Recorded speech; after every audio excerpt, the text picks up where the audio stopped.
Hello दोस्तों, मैं आपका बहुत बहुत स्वागत करता हूं आपके अपने channel Indian institute of stock market पर। मैं फिर से लेके आ चुका हूं आप लोगों के लिए एक शानदार वाला निफ्टी का एनालिसिस, क्योंकि हमारी कोशिश ये होती है कि हम निफ्टी 20 ईटीएफ को कवर करें। अभी निफ्टी 20 ईटीएफ कहां जाने वाला है उसको ट्रैक करने के लिए हमको निफ्टी को फॉलो करना पड़ेगा।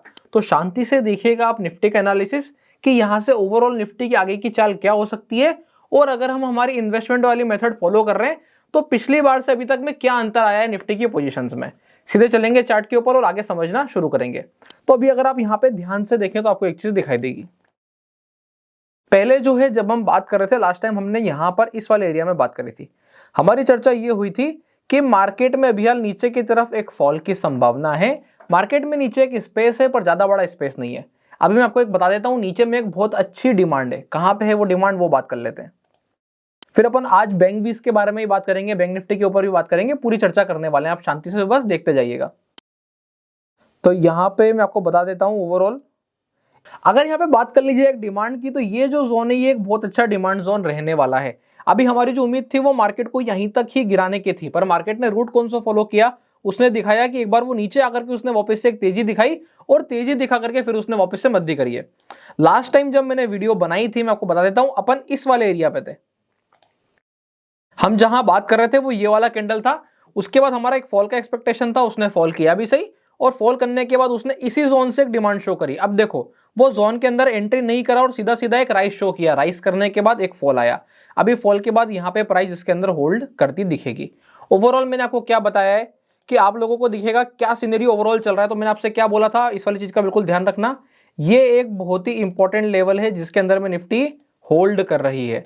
इसको आपको बिल्कुल अच्छे से समझ करके चलना है। ये वाला जो जोन है एक बहुत ही इंपॉर्टेंट जोन है, और मार्केट ज्यादा से ज्यादा अगर फॉल करेगा भी सही, अभी भी और फॉल करेगा तो एक बार को इस वाले लेवल से जाकर के रिकवरी आनी चाहिए। ये वाला जो पॉइंट बनेगा यहां से एक बार रिकवरी आएगी, जो कि कहां पे जाके बैठता है, 23,000 के आसपास जाकर के बैठता है।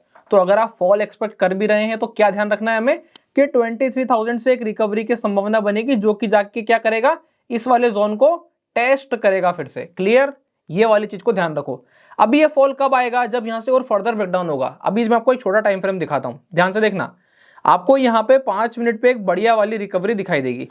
जब हम डे एंड पर आते हैं तो आपको क्या सीन दिखाई दे रहा है, यहां पर डे एंड पर आने पर आपको एक चीज दिखेगी कि यहां पर आपको एक बढ़िया वाली रिकवरी दिखाई देगी। जिस जोन के अंदर में मार्केट ने एंट्री करी, एंट्री करते साथ ही एक वी शेप रिकवरी आई थी।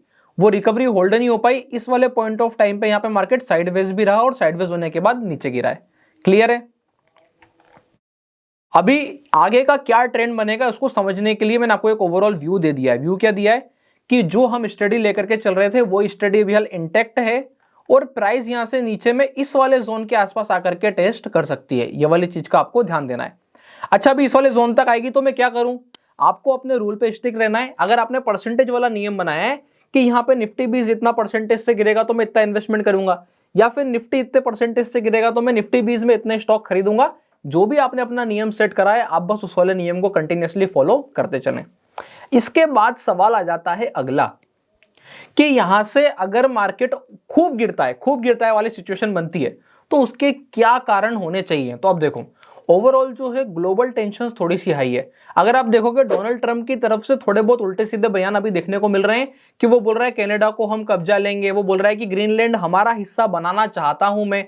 तो ऐसे में ये जो बयान आ रहे हैं थोड़े से ये ग्लोबल जियोपॉलिटिकल टेंशंस को बढ़ावा देते हैं। ऐसे में मार्केट थोड़ा सा घबराहट की साइड में, बिकवाली की ओर देखता है। ओवरऑल अगर आप देखोगे तो इतना कोई खास इंपैक्ट इंडियन मार्केट पर नहीं दिखना चाहिए।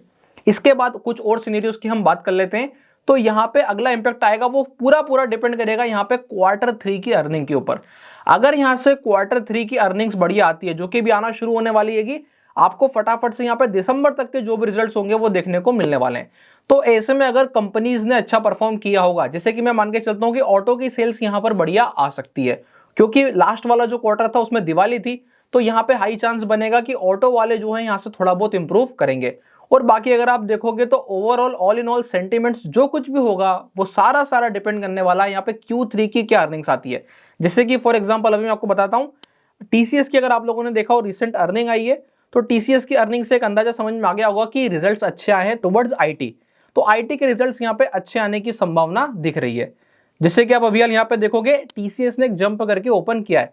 ओवरऑल मार्केट की एक्सपेक्टेशन इससे ज्यादा थी, पर फिर भी जो कुछ भी आया है वो मार्केट को पसंद आया और उसके हिसाब से टीसीएस ने 5% जंप करके ओपन कराए और ऑल इन ऑल यहाँ पे 76 रुपीज के आसपास का डिविडेंड भी दिया गया है। अभी अगर आगे की बात कर ली जाए वापस से कि यहाँ से अब निफ्टी का एक व्यू हो गया है, अगर बैंक निफ्टी का एक व्यू देखा जाए तो बैंक निफ्टी क्या बोलती है ये भी समझ लेते हैं, क्योंकि ओवरऑल बैंक की स्थिति थोड़ी सी नाजुक दिखाई पड़ रही है। अगर यहाँ पे हम बैंक निफ्टी की बात करें तो आप ध्यान से देखोगे बैंक निफ्टी ने अपना एक मेजर जो सपोर्ट था उसे ब्रेक कर दिया है और अभी यहाँ पे बैंक निफ्टी अब आपको जाके दिखेगा 48,000 के आसपास जाके एक सस्टेनेबिलिटी दिखाई देगी। मैं आपको बता देता हूँ, ये वाली चीज आप बिल्कुल सीख लें। इंपॉर्टेंट क्या है, मार्केट से चल रहा है फिर एक मेजर फॉल आया, मेजर के फॉल के बाद एक हमेशा एक कवरिंग आती है। हमें कभी भी ये नहीं सोचना चाहिए कि यही कवरिंग इसको ऐसा लेके जाएगी, ऐसा रेयर केस सिनेरियो में होता है। जब भी हम बात करते हैं इक्विटीज की, यहाँ पे जो है ऐसा होने के बाद एक जो फॉल आता है, इस फॉल के बाद थोड़ी रिकवरी आती है और वापस से एक हमें शार्प फॉल देखने को मिल सकता है। तो ये टोटल डिपेंड करेगा कि ये जो कवरिंग आती है इस वाले जोन में वो कैसी होगी। जब ये दोबारा से गिरेगा तो यहाँ पे कौन से पैटर्न बना के गिरेगा वो वाली चीजें सारी देखने की होगी। ऑल इन ऑल अभी हाल क्या पोजीशन बन रही है अगर आप देखोगे तो बैंकिंग स्टॉक्स अब थोड़े से वीकर साइड पे परफॉर्म कर रहे हैं और यहीं पर आईटी हमें स्ट्रॉन्गर साइड पर दिख रहा है, जो कि आपस में उनका नेगेटिव कोरिलेशन होता भी है। ये हो जाता है ओवरऑल एनालिसिस जब हम बात करते हैं निफ्टी या बैंक निफ्टी का। अभी आगे के लिए अगर हम बात करें कि निफ्टी का इंपॉर्टेंट लेवल क्या है, कि आप बताओ एकदम से अभी कल परसों की चाल के ऊपर कि कल और परसों में ऐसा क्या होगा कि हम जो ध्यान रख करके अपने हिसाब से उसके अकॉर्डिंग पोजीशंस बना पाए। तो देखना, अभी जो मैंने बात करी थी पूरी वो थोड़े लॉन्गर सिनेरियो से करी है। अगर अभी आप देखोगे तो मार्केट कहां पर है, मार्केट एक अच्छे डिमांड जोन में। तो यहां पे आप देखोगे एक चांस बन सकता है मार्केट का, अगर मार्केट अपना लो बचाता है 23,300 का, जो उसने लो बनाया था 23,344 का, यानी कि मोटा मोटा 23,300 का जो एक राउंड फिगर है, इसको मार्केट अगर बचाता है और हमें नीचे से एक शार्प रिकवरी मिलती है तो मार्केट फिर से एक बार निफ्टी जो है फिर से एक बार ऐसा रोटेट करके नीचे की तरफ आ सकता है। उसके पास फिर से एक बार वापस से घूमने की स्पेस यहां से अवेलेबल है, क्योंकि इस वाली जगह से फिर से एक बार रिकवरी की संभावना बनती है। ऑल इन ऑल हम क्या देखते हैं, अगर ये जो टर्न आएगा ये टर्न सॉलिड मूव करेगा तो हम यहां से वापस से अब की बार इस वाले लेवल को टेस्ट करने को जाएंगे, इस वाले लेवल को टेस्ट करने को जाएंगे। क्या बोला मैंने आपसे, अगर ये जो टर्न है ये सॉलिड टर्न आता है तो हम इस वाले लेवल को टेस्ट करने जाने वाले हैं। पर अगर टर्न छोटा सा आता है और वापस से एक मेजर शार्प फॉल बनता है जैसे कि यहां पर बना, अगर ऐसे ही छोटा टर्न आकर के एक शार्प फॉल बनता है तो हमें इस वाले जोन के आसपास अब की बार मार्केट आता दिखेगा। तो ये हो जाता है एकदम रिसेंट सिनेरियो जहां पे हम थोड़ा तेजी करके, तेजी किस हिसाब से होगी ध्यान रखना, रिसेंट सिनेरियो क्या है, थोड़ा तेजी करके तेजी किस हिसाब से होगी। अगर ज्यादा पर्सपेक्टिव में वो तेजी लेके चलता है तो इस वाले जोन तक हम जाएंगे, अदरवाइज अगर उसने थोड़ी सी तेजी करी और एक शार्प फॉल फिर से मिला तो अब की बार मार्केट हम कहां पर देखेंगे, 23,000 के आसपास देखेंगे।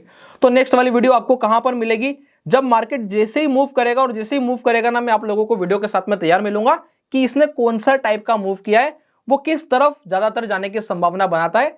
अगर ऊपर की तरफ उसने चलना होगा तो वो किस लेवल को रिस्पेक्ट करेगा, और अगर उसने उस लेवल को रिस्पेक्ट नहीं किया तो नीचे में 23,000 हमको कितना जल्दी देखने को मिलने वाला है, इसके बारे में चर्चा अपन करेंगे। आई होप आप लोगों को ये शानदार वाला एनालिसिस पसंद आया होगा, जिसमें मैंने निफ्टी के ऊपर प्रॉपर तरीके से आपको एक व्यू दिया है कि कैसे निफ्टी को देखना है। बैंक निफ्टी का एक ब्रॉडर एस्पेक्ट पे मैंने बात किया है, बहुत डिटेल में मैं नहीं गया हूं। जो मेरी मेन कोशिश है वो निफ्टी के साथ आप लोगों को अलाइन करने की है कि आपको ब्रॉड मार्केट को समझना है, उसके अकॉर्डिंग आप क्या करोगे, अपनी पोजीशंस पर बेटर तरीके से एक व्यू बना पाओगे। जिससे आपको पता चल गया है ग्लोबल सिचुएशंस क्या चल रही है, डोनाल्ड ट्रम्प क्या बोल रहे हैं, मार्केट में ओवरऑल क्या इंपॉर्टेंट है। तो यहाँ पे सबसे ज्यादा इंपॉर्टेंट क्या होने वाला है, Q3 की अर्निंग्स जो है वो सबसे ज्यादा यहाँ पे इंपॉर्टेंट रहने वाली है। फिर मैंने आप लोगों को टीसीएस का एक एग्जांपल भी शेयर कर दिया है। आई होप आप लोगों को वीडियो अच्छी लगी होगी। वीडियो अच्छी लगी हो तो वीडियो को लाइक करना है, चैनल को सब्सक्राइब करना है। इसके अलावा अगर आप लोगों ने अभी तक अपना डीमेट अकाउंट नहीं खुलवाया है तो डिस्क्रिप्शन के नीचे लिंक मिल जाएगा, आप जाके अपना डीमेट अकाउंट ओपन करा सकते हैं। तब तक के लिए बहुत बहुत धन्यवाद।